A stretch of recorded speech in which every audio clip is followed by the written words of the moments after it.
प्रिय छात्रगण, MA semester 4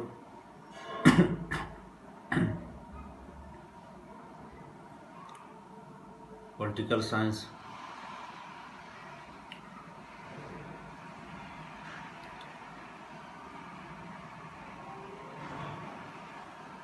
मैं आप सभी को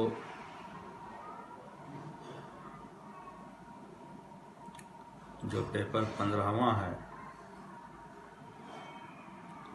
पंचायती राज सिस्टम इन इंडिया,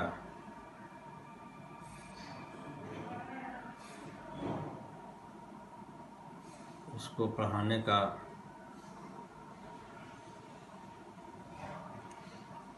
और समझाने का प्रयास कर रहे हैं।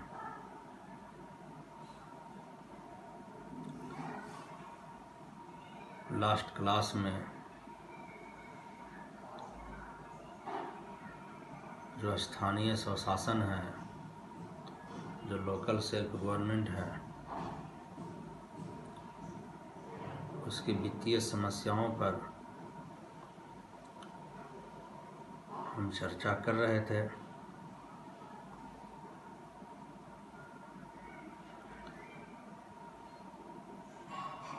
और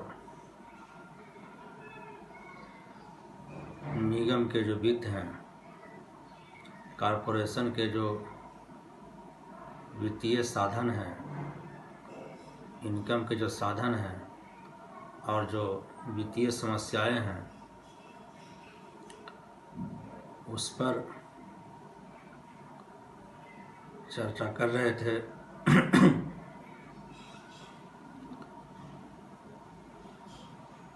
निगम के वित्त के संबंध में निगम के आर्थिक समस्याओं के संबंध में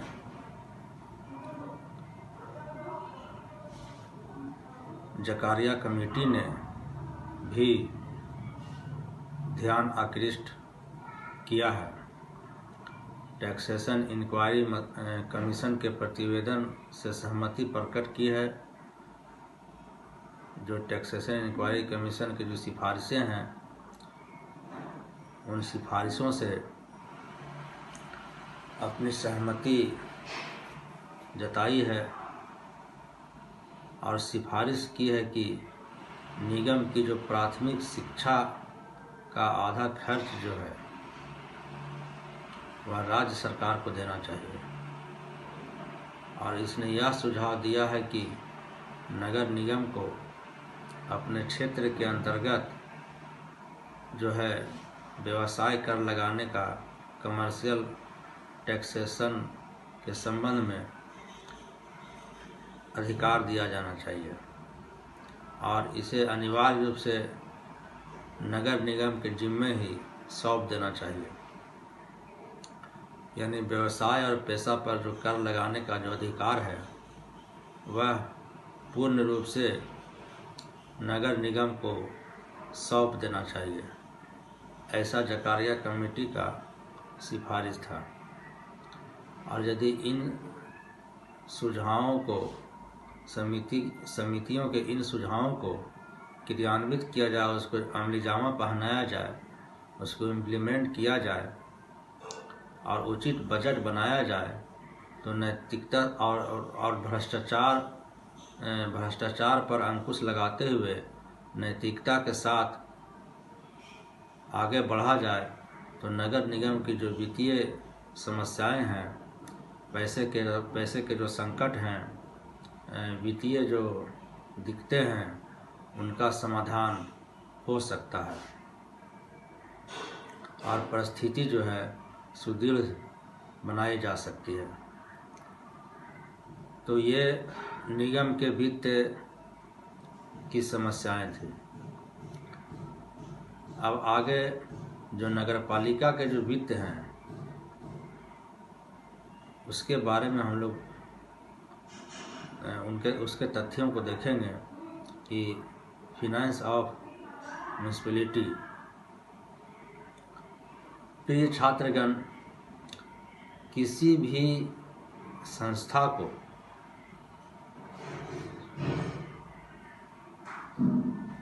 सिस्टमेटिक ढंग से चलाने के लिए, अनुशासनात्मक रूप में चलाने के लिए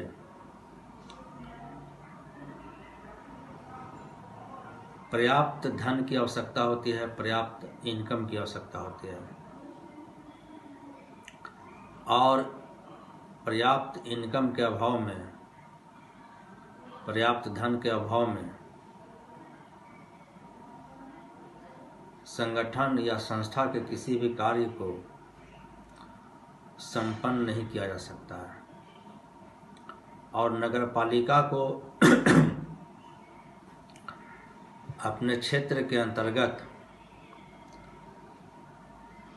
बहुत खर्च करना पड़ता है, और जिसके लिए इनकम के सोर्सेज भी आवश्यक हैं। और बिहार में भी नगरपालिका की जो आय के साधन हैं लगभग वही है जो देश के अन्य राज्यों के नगरपालिकाओं के हैं, देश के अन्य राज्यों के प्रदेशों के हैं, देश के अन्य राज्यों के प्रांतों के हैं। लगभग वही अधिकार आय के संबंध में और टैक्सेशन के संबंध में बिहार के नगरपालिकाओं को भी प्राप्त है।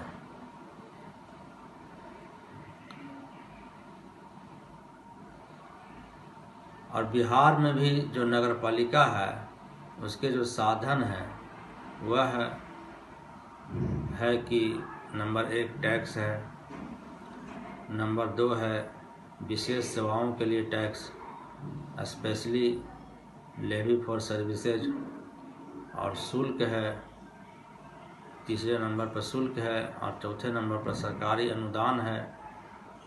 तो इस तरह से जो है नगरपालिका के वित्तीय संसाधन मौजूद हैं। नंबर 1, नगरपालिका का जो कर लगाने का जो स्रोत हैं वह स्थानीय स्तर के होते हैं।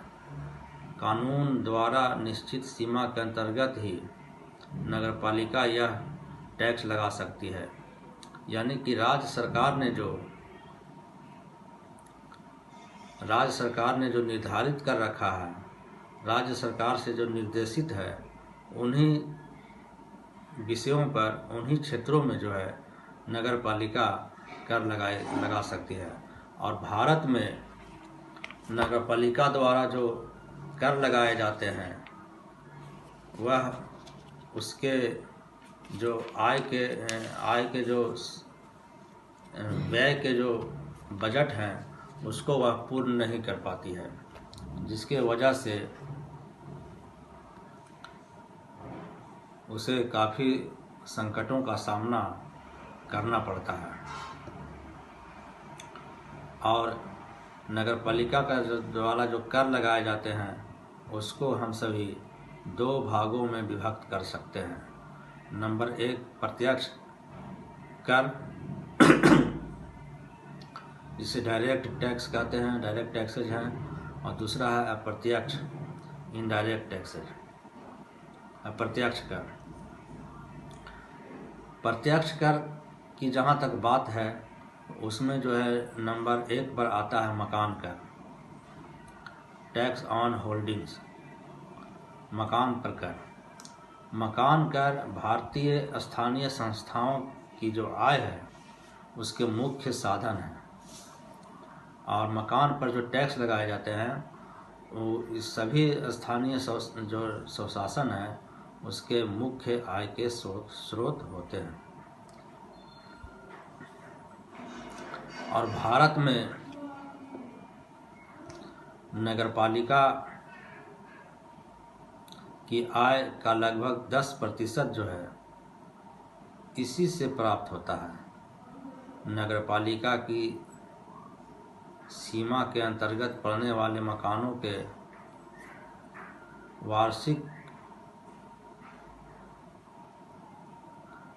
पर वार्षिक कर लगाया जाता है। और बिहार में यह जो कर है वार्षिक मूल्य के 12.5% तक लगाया जा सकता है, इससे अधिक नहीं लगाया जा सकता है।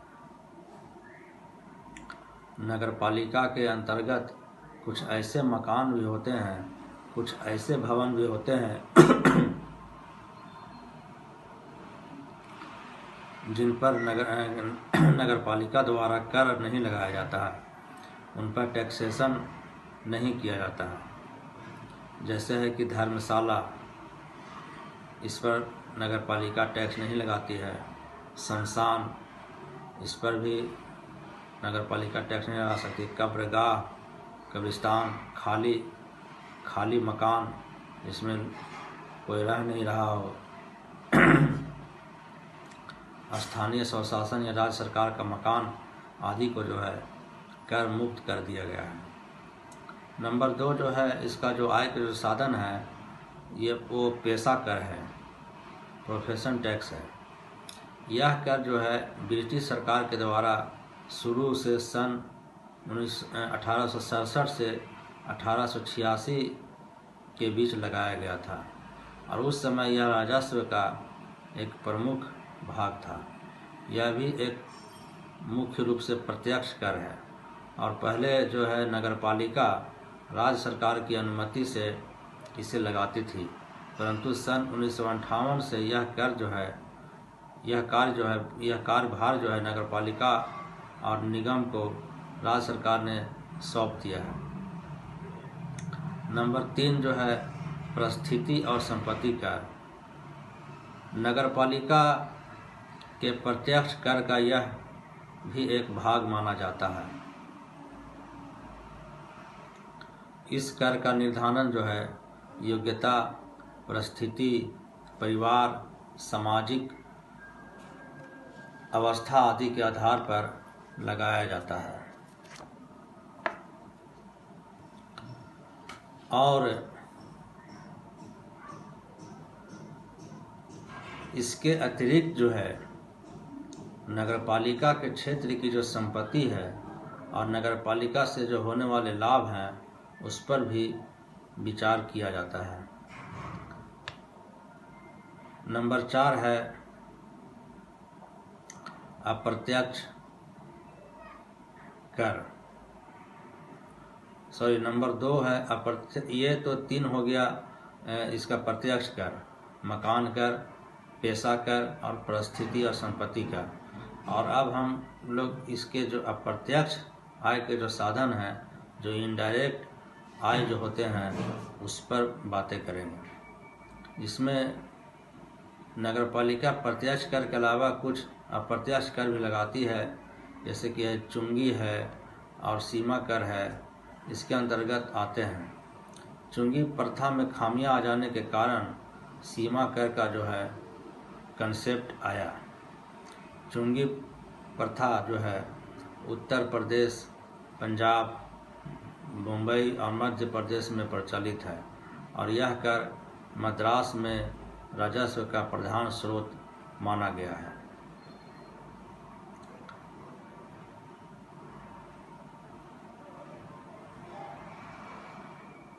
सेवाओं के लिए विशेष कर या रेट।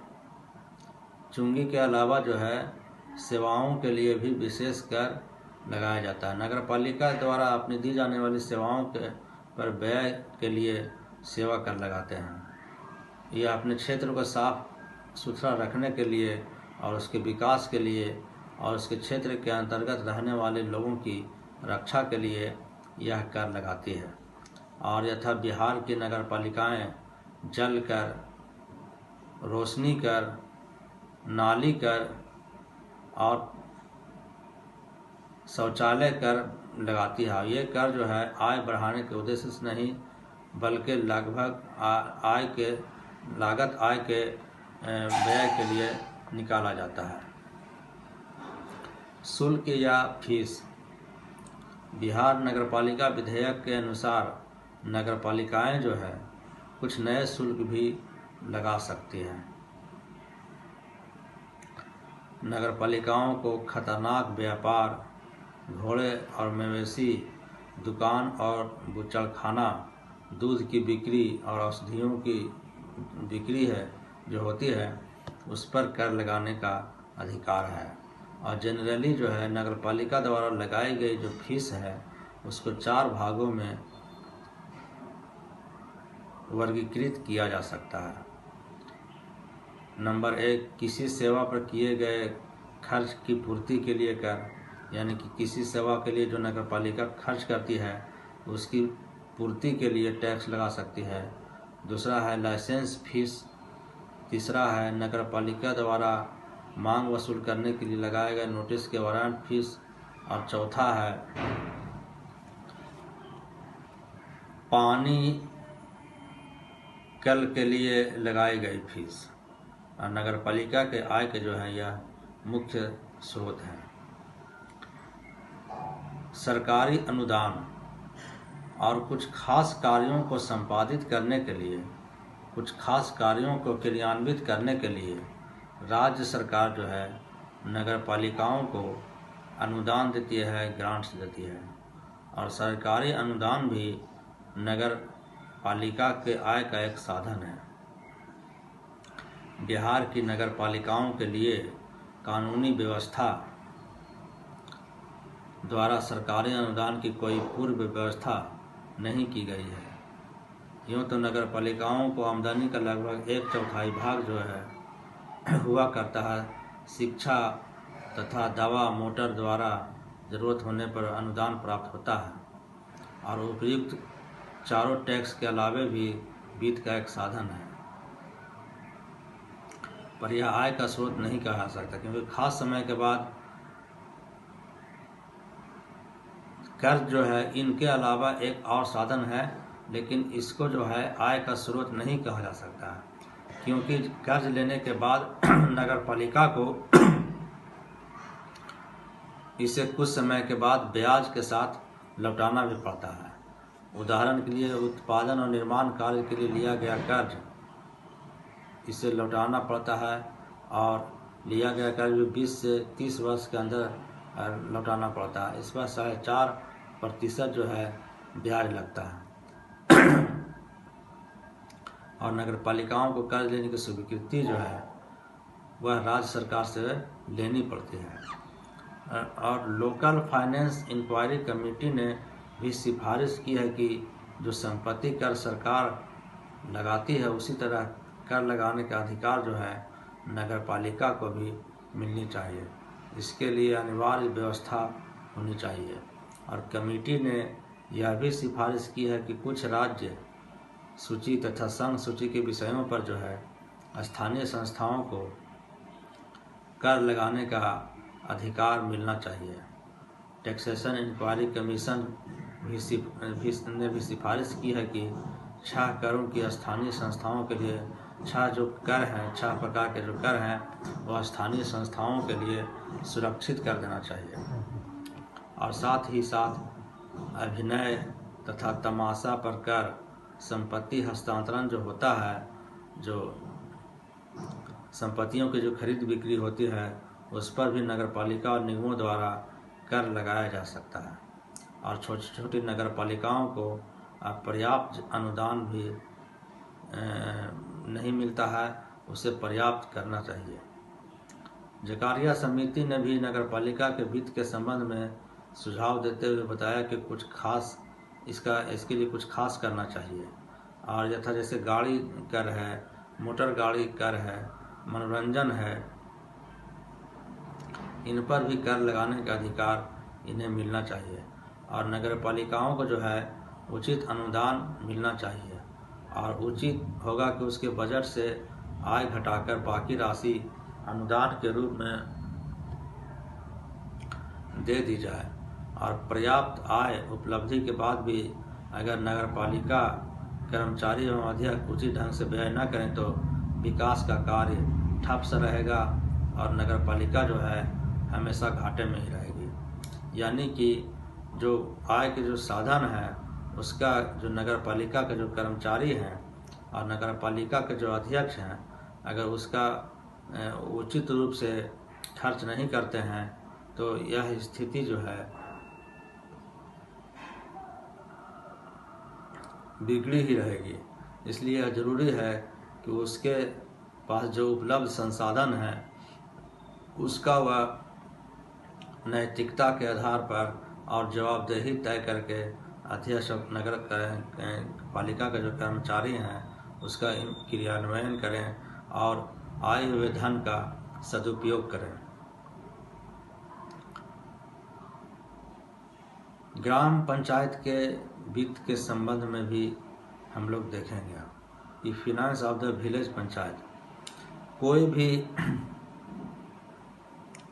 कार्य जो है पैसे के अभाव में शुरू नहीं किया जा सकता, पैसे के अभाव में क्रियान्वित नहीं किया जा सकता।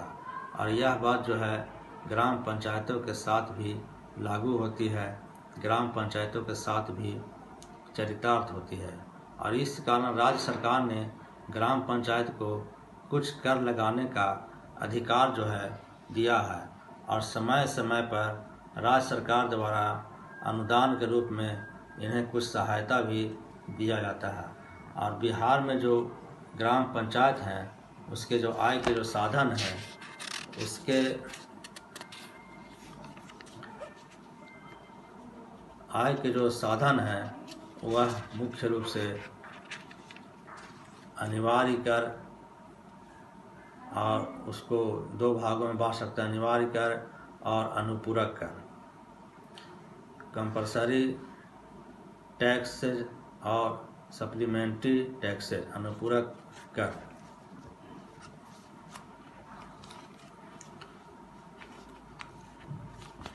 प्रिय छात्रगण, अनिवार्य कर के अंतर्गत जो है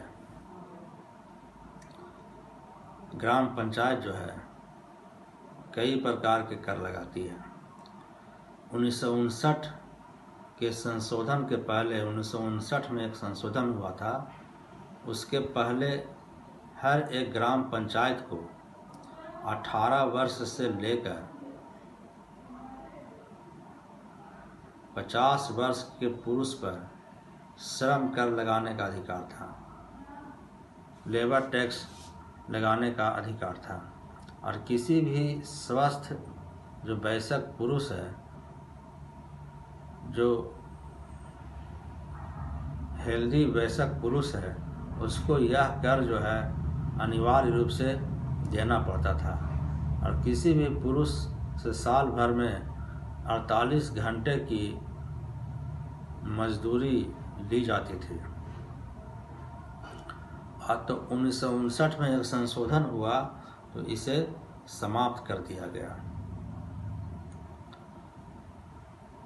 अनुपूरक कर,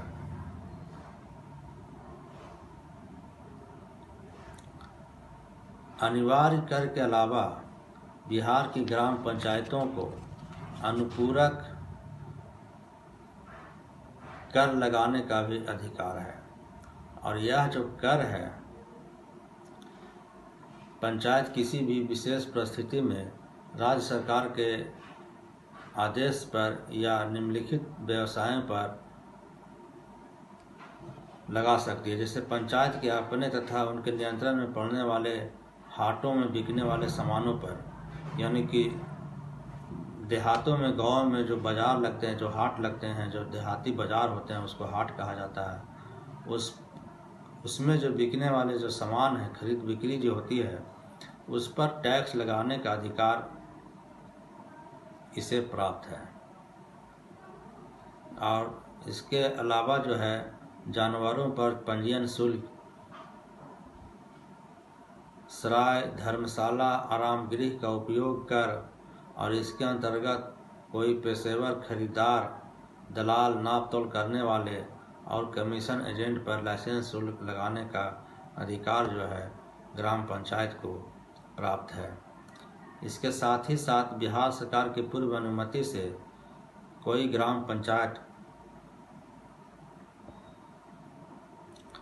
मार्ग शुल्क और कृषि शुल्क छोड़कर अन्य प्रकार के धंधे, रोजगार अथवा व्यवसाय करने वालों पर व्यवसाय कर लगा सकते हैं। यानी कि मार्ग शुल्क जो रोड का टैक्स होता है आने जाने का, उसको छोड़कर, और कृषि से संबंधित जो टैक्स हैं उसको छोड़कर अन्य प्रकार के छोटे छोटे धंधे हैं छोटे छोटे जो रोजगार हैं और छोटे छोटे जो व्यवसाय करने वाले लोग हैं उस पर वह व्यवसाय कर लगा सकती है।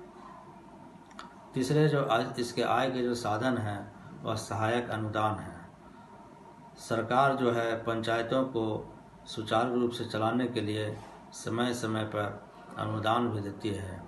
पंचायत की आर्थिक आवश्यकताओं का जो ज़्यादा भाग है, जो ज़्यादा पूर्ति है वह सरकारी अनुदान से ही होता है। और जो पंचायत सरकारी मालगुजारी वसूल करने का भार अपने ऊपर ले लेती है तो उन्हें सरकार जो है पारिश्रमिक भी देती है। टैक्सेशन इंक्वायरी कमीशन ने ग्राम पंचायत की आय के साधन के संबंध में सिफारिश की है कि कमीशन ने बताया कि ग्राम पंचायत के विकास के लिए जो आय के जो साधन है वह पर्याप्त नहीं है, इसे बढ़ाए जाने की आवश्यकता है। और यदि यह तय कर लिया जाए कि ग्राम पंचायत की स्थापना होते ही तुरंत इसे कर लगाने का ही सहारा लेना पड़ेगा, तो प्राथमिक दृष्टि की अवधि में प्रत्येक नई ग्राम पंचायत के लिए आवश्यक धन का अधिक भाग उसको राज्य सरकार द्वारा दिया जाना चाहिए।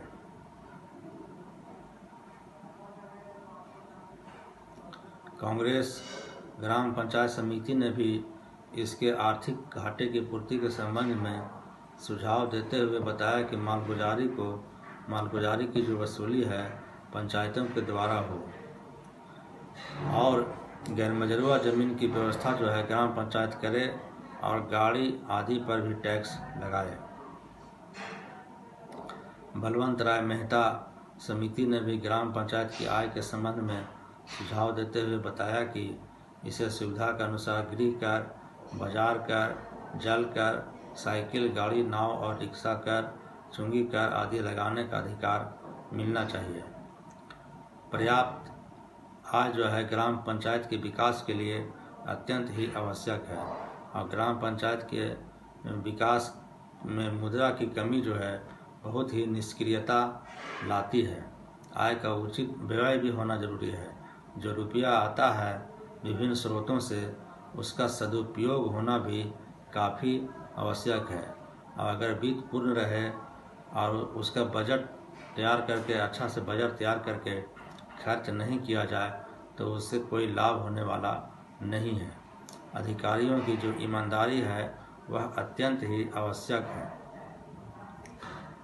अधिकारियों को ईमानदारी से अपने कर्तव्यों का निर्वहन करने चाहिए और इसके अभाव में जो है जब वो अपने कर्तव्यों का निर्वहन नहीं करेंगे तो उसके अभाव में जो है जो उनके पास जो धन है उसका दुरुपयोग होगा, जो कि ग्राम पंचायत के विकास में बाधा उपस्थित कर सकता है।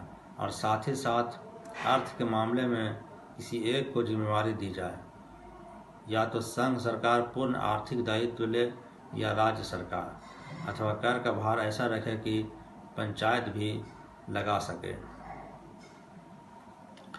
प्रिय छात्रगण,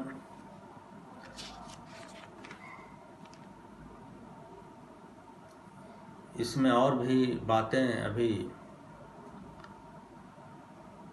शेष है जिसे हम नेक्स्ट क्लास में पूर्ण करने का प्रयास करेंगे। और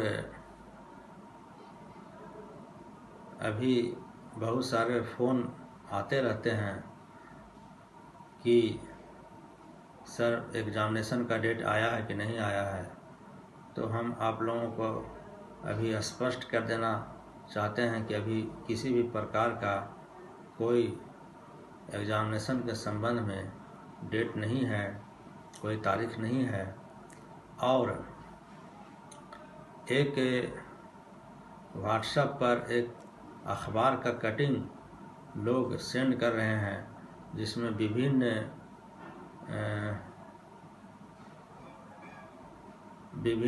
परीक्षाओं को लेकर एक संभावित तिथि दिखाई गई है।